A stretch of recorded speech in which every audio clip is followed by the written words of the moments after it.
Revolucioni i Imam Hysejnit, paqja qoftë mbi të, është një nga ngjarjet më frymëzuese, më shpresdhënëse, më rënqethëse, më pikëlluese dhe më ndikuese në historinë njerëzore.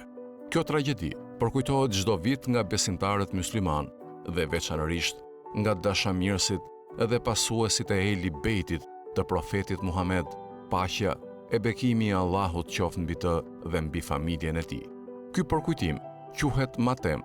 Matem është fjalë perse që në gjuhën shqipe do të thotë zimbajtje, e cila mbahet në përkujtim të betejës së Kerbelas, që u zhvillua ndërmjet ushtrisë së Jezidit, i biri i Muavijas, nën komandën e Ubejdullah ibn Ziyadit dhe ndërmjet Imam Hysejnit, paqja qoftë mbi të, së bashku me familjen dhe shokët e tij. Në këtë betejë të përgjithshme, ra dëshmor Hysejni, i biri i Aliut, nipi i profetit Muhammed, paqja e bekimi i Allahut qoftë mbi të dhe mbi familjen e tij, së bashku me 72 dëshmor të tjerë prej familjes dhe shokëve të tij, mes tyre edhe foshnja 6 muajshe, djali i Imam Hysejnit, Abdullahu. Kerbelaja ndodhet në jug të Bagdadit, kryeqyteti i Irakut.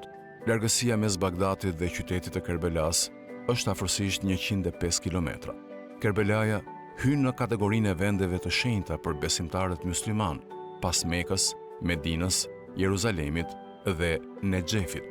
Betejë e Kerbelas dhe revolucioni i Imam Hysejnit, paqja qoftë mbi të, pati dhe vazhdon të ketë ndikim të madh jo vetëm te myslimanët, por edhe te popujt e tjerë me besime të ndryshme.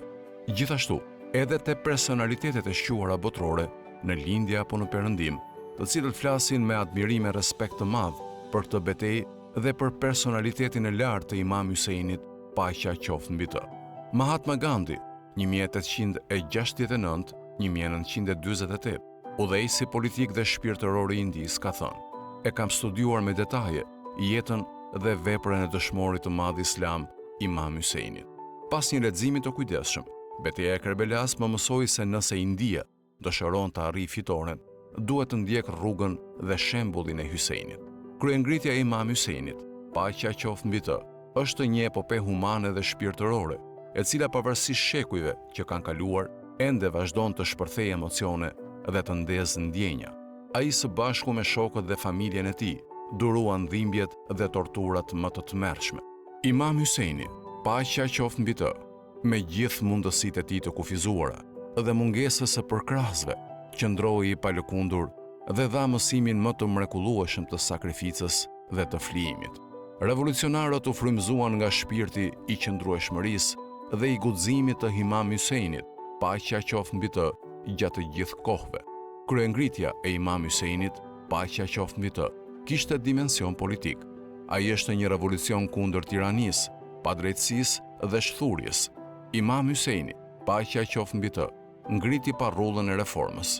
Ai bëri thirrje për liri dhe refuzoi poshtërimin dhe nënshtrimin. Imam Hysejni, paqja qoftë mbi të, nuk kërkon dikë që të qajë për të, por dëshiron që dikush të ndjek rrugën e tij në forcimin e marrëdhënieve me Allahun dhe respektimin e të drejtave të robëve të tij.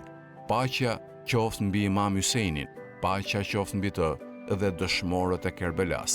Mallkimi i Allahut qoftë mbi vrasësit e Imam Hysejnit, paqja qoftë mbi të.